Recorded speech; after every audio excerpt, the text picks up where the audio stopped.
Alhamdulillah Rabbil Alamin wa bihi nasta'in wa la udwana illa 'ala az-zalimin. Wassalatu wassalamu ala asyrafil mursalin imamil muttaqin wa qaidid du'ati wal mujahidin wa ala alihi wa ashabihi wa man tabi'ahum bi ihsan ila yaumil.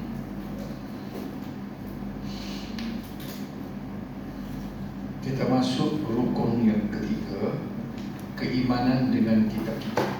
Halaman 18.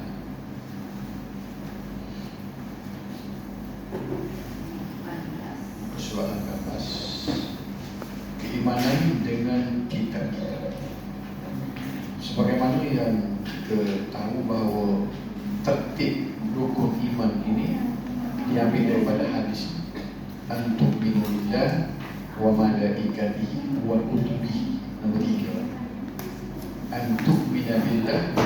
Jadi rukun iman pertama dengan Allah, wa malaikatihi dengan malaikat, wa kutubihi dan kitab-kitabnya ialah rukun yang ketiga. Sekarang kita masuk rukun yang ketiga. Maksud beriman dengan kitab-kitab, Allah telah mengutuskan para rasulnya untuk menyampaikan ajaran. Itu tugas rasul. Rasul diutuskan untuk menyampaikan ajaran. Walaqad ba'athna fi kulli ummatin rasulan. Dalam Quran Allah sebut walaqad ba'athna fi kulli ummatin rasulan. Sesungguhnya kami bangkitkan setiap umat itu rasul. Tujuannya an ya'budullah, supaya mengajak beribadat kepada Allah, wajtanibut taghut, dan jauhkan daripada taghut yang selain daripada Allah. Ini package. Jadi setiap rasul membawa tugas yang sama, an ya'budullah wajtanibut taghut. Itu jelas. Baik, segala ajaran yang nak disampaikan perlu didokumentasi, ada dokumen. Jadi dokumen inilah segala hukum hakam dan peraturan itu melalui kita. Baik, hukum dan peraturan hidup kepada umat manusia tujuannya untuk apa? Untuk mencapai keselamatan di dunia dan kebahagiaan di akhirat. Itulah kejayaan manusia, selamat di dunia, bahagia akhirat. Jadi oleh kerana tidak ada siapa yang boleh tahu jalan selamat, bagaimana kita nak selamat hidup akhirat, bagaimana nak capai kebahagiaan di akhirat, melainkan Tuhan punya dunia dan Tuhan punya akhirat sendiri yang tahu, iaitu Allah SWT. Baik, Allah dia tak boleh komunikasi dengan kita secara direct sebab dia bukan makhluk. Maka dia latih perantara. Perantara dia panggil Rasul, utusan, untuk communicate antara kita dengan Allah. Itulah kita nampak pentingnya manusia yang bernama Rasul. Kalau tidak kerana Rasul, terjumpa kita nak cari bagaimana kehendak Allah SWT, berapa-berapa hidup kita. Kan cerita lah. Okay. Ajaran-ajaran tersebut ada tercatat dalam kitab, dan ada yang tidak diketahui, tetapi yang jelasnya setiap Nabi menerima risalah untuk disampaikan kepada kaumnya. Mudah kata bahasa ini. Manusia diperintah Allah supaya mempercayai kitab-kitab yang diturunkannya kepada para Nabi dan Rasul. Diperintah maknanya tak boleh tidak, kena percaya kitab-kitab yang diturunkan kepada Nabi dan Rasulnya. Sebab apa? Sebab dalam kitab itu mengandungi perintah Allah. Tidak percaya dan tidak terima kitab, maknanya tidak percaya kepada Allah. Itu saja, CP dia mudah tidak. Engkar Rasul, engkar kitab, serupa engkar Allah, kufur. Sebab benda mari kepada Allah tak. Baik, kita nak tahu kitab-kitab yang diturunkan. Kitab kita ni Al-Quran. Kita wajib beriman kepada semua kitab, tetapi wajib beramal satu kitab saja. Beriman itu maknanya kita kena yakin bahawa ada kitab lain selain daripada Al-Quran. Jadi kitab-kitab yang diturunkan kepada Rasul-Rasul ini ada dua jenis. Satunya dia panggil Suhuf. Suhuf ni dia package dia tidak lengkap, satu bab saja. Helaian-helaian kertas. Dan kitab, macam Al-Quran ni ada kitab yang dia termasuk dalam kitab. Suhuf ni kita biasa kita baca dalam surah agama tidak sampai Suhufi Ibrahim wa Musa. Suhuf Ibrahim dan Suhuf Musa. Jadi Nabi Ibrahim dia tidak terima dalam bentuk kitab, dia terima suhuf. Begitu juga dengan Nabi Musa, di samping dia ada Taurat, dia terima juga suhuf. Sebab dalam Quran Suhufi Ibrahim wa Musa.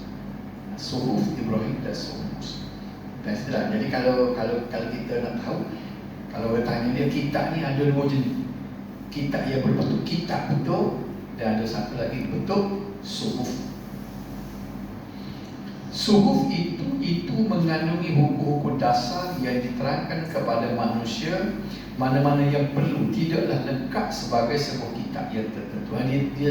Dia untuk ni, dia untuk keperluan semasa. Tidak buku kita kata macam kertas kerja. Kalau kita nak banding dengan dunia contemporary ni kan, suhuf itu kita boleh ibaratkan macam kertas kerja, kertas dasar gitu. Ada pun kitab dia bentuk buku.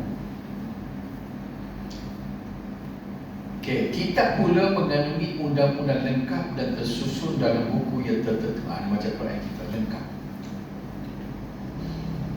Antara Nabi dan Rasul yang menerima suhuf ialah Nabi Syis. Nabi Syis ni tak ada dalam 25 dah. Sebab Rasul kita ni dia ada 313 kan. Idris, Ibrahim, Musa.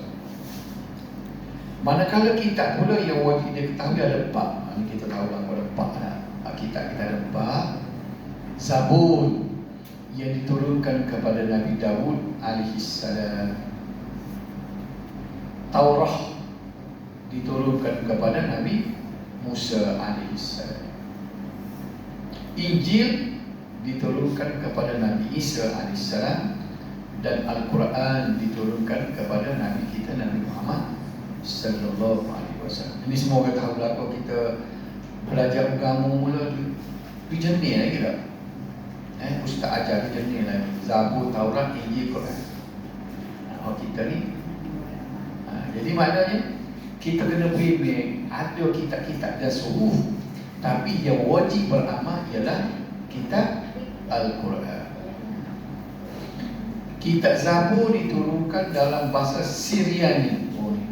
Dari mana bahasa Syriani? Syambur. Kitab Zabur diturunkan dalam bahasa Syriani. Bahkan dia tak ada orang kan boleh baca kitab Zabur. Syambur tu kuno. Kalau kita kat Melayu klasik, mana pergi ke mana? Di dalamnya mengandungi doa-doa, zikir, nasihat dan hikmah. Dari kita.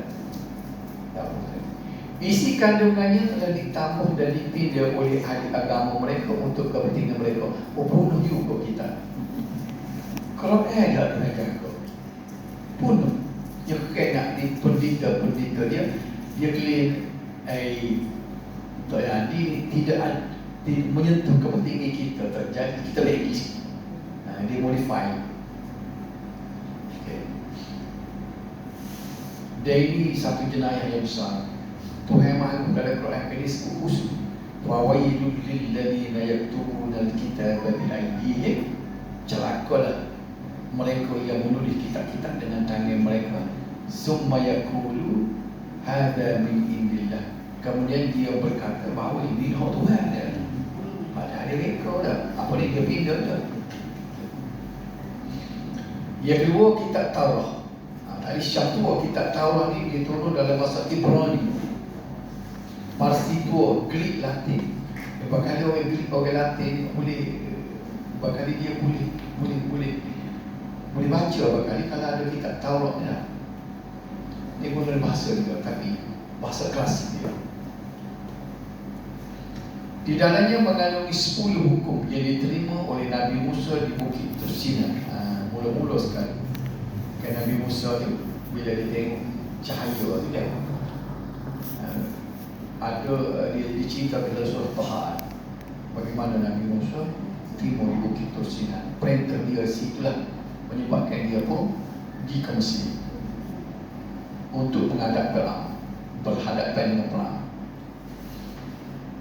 Jadi ada 10 hukum dalam kitab Taurat ni, mengaku keesaan Allah, larang yang menyembah patung berhala. Tengok serupa je dari segi tauhid dia, akidah dia serupa ya.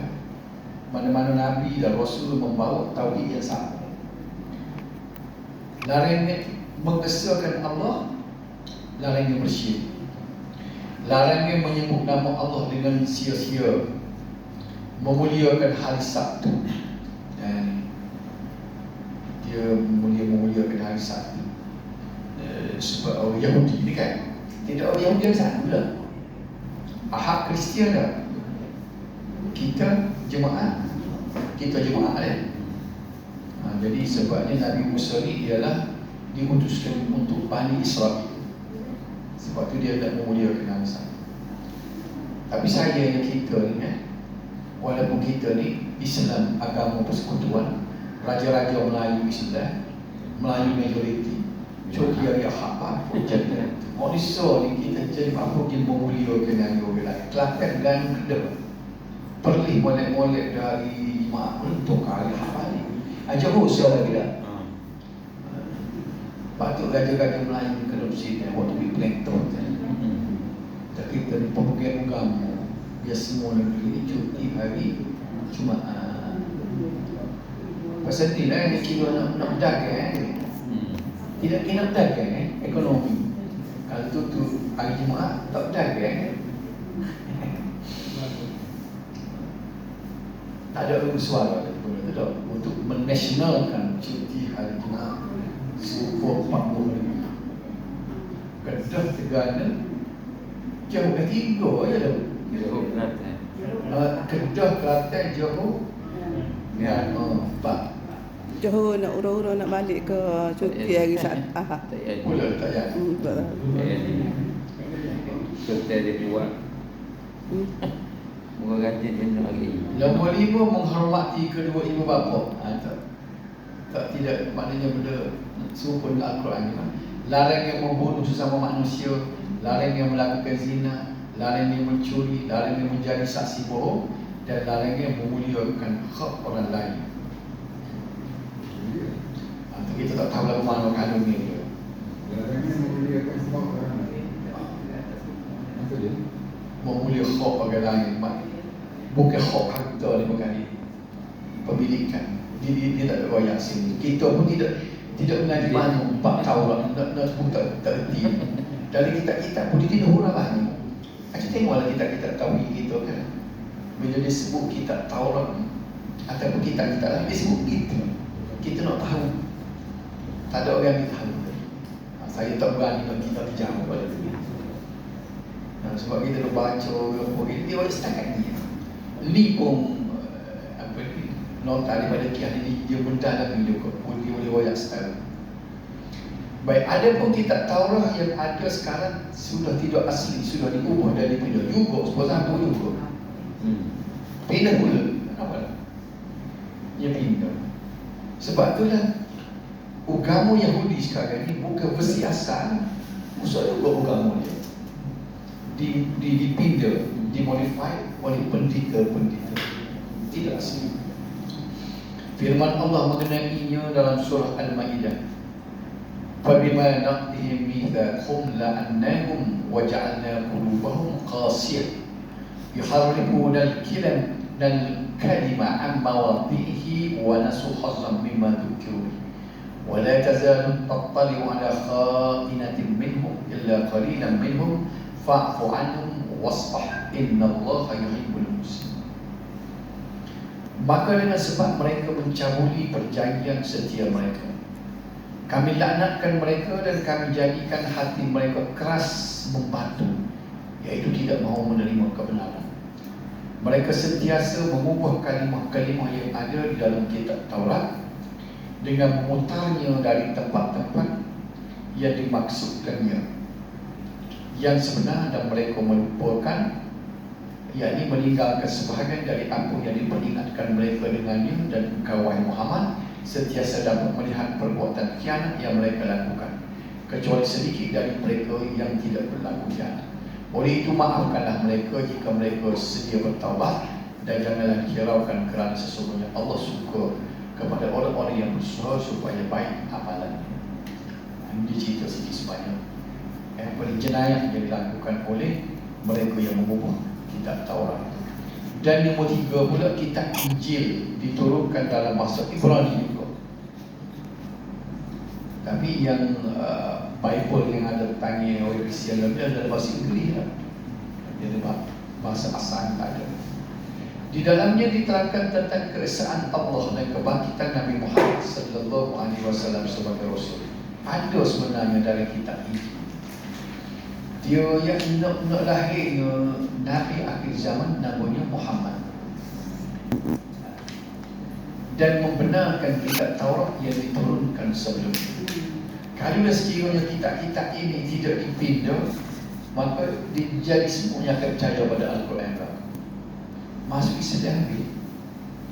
Tapi oleh kerana itu kehendak Allah, dia nak suruh dia jadi ada orang jadi kafir, dia bunuh kita. Sebab dalam kitab Injil itu akan menyebut ada lahirnya Nabi Muhammad SAW.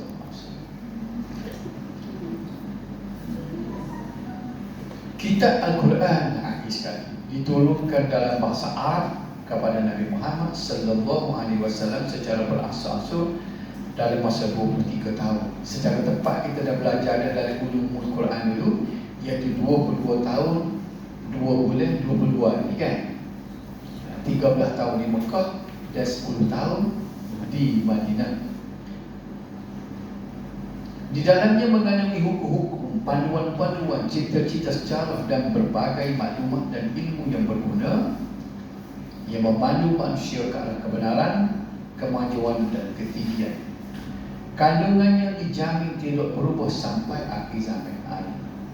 Ayat yang pertama, jadi Quran solah Tuhan jamin tak ada orang yang boleh bunuh.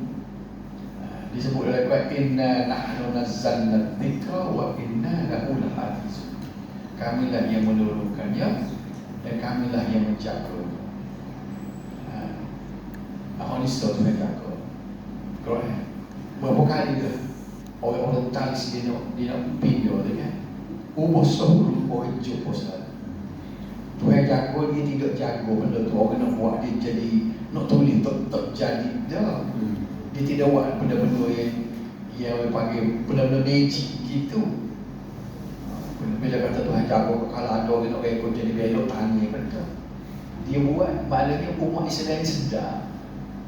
Cuba dia cetak Quran lain sikit, satu huruf saja berubah view seluruh dunia orang.